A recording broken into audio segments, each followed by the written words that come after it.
Okay, so we take the antidote, we put it in the cups, and we drink it. In the correct cup, and you're fine, but in the wrong cup?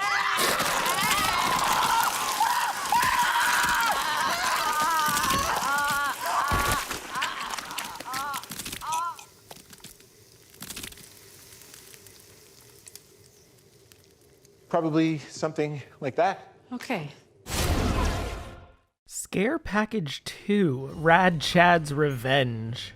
Talk about a sequel I wasn't expecting. I feel kind of bad reviewing it, actually, as the first Scare Package and now the sequel are more of love letters to horror and classic tropes than anything else. They're low-budget anthology horror comedies with intentionally bad acting and plots, like making fun of slashers that don't die like Jason or Michael, to this film's heavy themes referencing Saw. You have to be a fan of meta jokes in comedy where anyone can die but can also just come back whenever they feel like it, or suffer bizarre injuries like losing an arm for an entire movie, or walking around without a face for a bit, and characters act crazy just because why not? It's similar to the Scary Movie franchise in a way, but less of a focus on pop culture references and more on shock and schlock and specifically horror movies as a theme. Cabin in the Woods, Evil Dead, Alien, Buffy the Vampire Slayer, The Texas Chainsaw Massacre, Scream, Saw, literally everything classic. It's more like a loose connection of shoddy YouTube videos. That's not to say it's not fun, it absolutely is.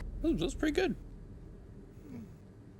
And quite a few of these segments are really fun and inventive, and each has some lovely but obviously fake gore and body parts and a surprisingly fun soundtrack. Honestly, this turns into a fun mesh of trying to guess what the next movie it will reference will be. Like, I was not expecting a surprisingly fun Hellraiser reference or two. I'm getting ahead of myself again though. What is Scare Package 2 anyway? What is the first one? Who the hell is Rad Chad? Rad Chad is a geeky video rental store owner who is obsessed with horror. Scare Package 2 follows Rad Chad's funeral, which quickly devolves into multiple deadly escape rooms involving the guests, with various short films working as clues. Chad is once again played by Jeremy King, who clearly loves the character and just hamming it up in front of the camera, even if he is relegated to mostly video monitor appearances. Also, it has an incredibly surprising segment involving most of the cast of the viral sensation Host reuniting again to tackle the classic 3 Men and a Baby myth.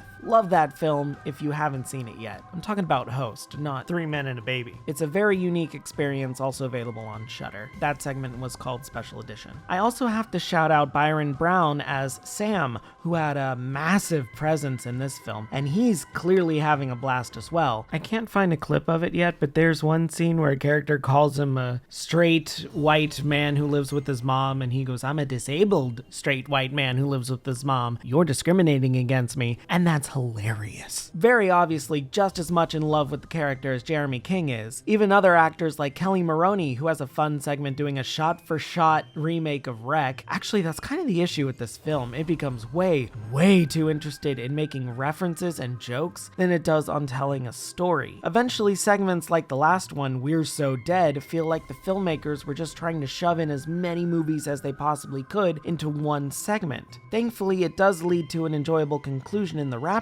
Director Aaron Kuntz clearly just wants to have fun and reference his favorite films, and I can give him props for that. I think he very much succeeded in that regard. Everyone in this very obviously is having a total blast, especially the ones who have to die. They are all very clearly waiting for their death moment, which is usually over the top and cartoonishly gory. There are plot twists, but they're also cartoonish as well and completely nonsensical, or even references themselves. For that, I really can't score this as a standard movie, because it isn't. It's a reference pile and inane comedy with low budget but clear love for the genre. However, it's so steeped in references and genre tropes that it really only exists for horror lovers who would understand most, if not all, of these references. Someone like James A. Janice and Chelsea from Dead Meat. It's incredibly niche. It's funny, but when the story ends with characters asking what the hell is going on, I have to dock some points. As a standard film, oh, it's bad. It is a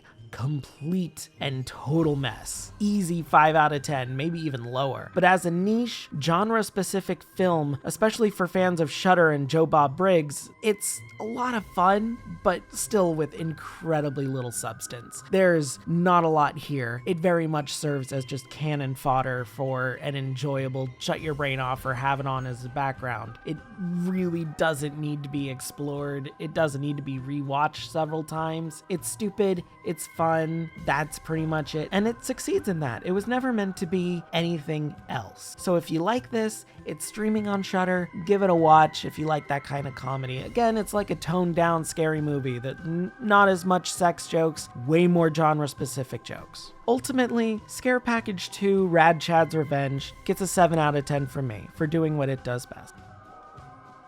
Hey guys, thanks for sticking around for another one.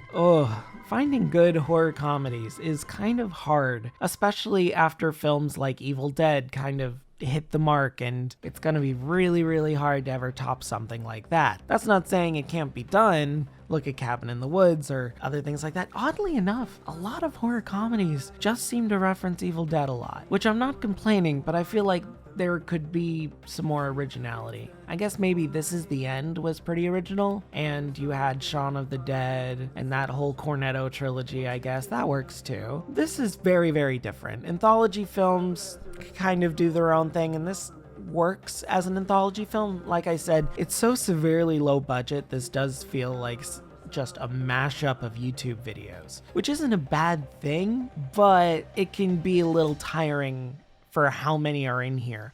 By the last one, I'm just like, okay, the magic kind of wearing out its welcome. I want this to, finish. And then it had a pretty enjoyable wraparound, so it's like I got bored for a little bit, and then I had a good time. Can't get over the meta jokes referencing itself, though. That is, wow. At least the characters are memorable, especially Rad Chad and Sam. Everyone else, hit or miss. I'll still remember the dude who had bees inside of him, though. That was weird. That's the kind of comedy here. People with bees inside of them for no reason. Bizarre. Anyway, that's all for today. What do you think about these films? What do you think about anthology comedies and things like this that are low budget but clearly just for fans? I don't know. I kind of like this. I feel like Shudder is probably the perfect place to host it. And I don't know. Let me know in the comments below. And after that, don't forget to like, subscribe, ring that bell so you don't miss a video. And that's it. Have a great 2023. I guess this is coming out right before New Year's. Have a good one. And if not, have a better one, please. See ya. I'm just a ghost in your stereo, the fading memory of a shipwreck in the undertow. You're just a lost soul, and I'm just a ghost in your stereo.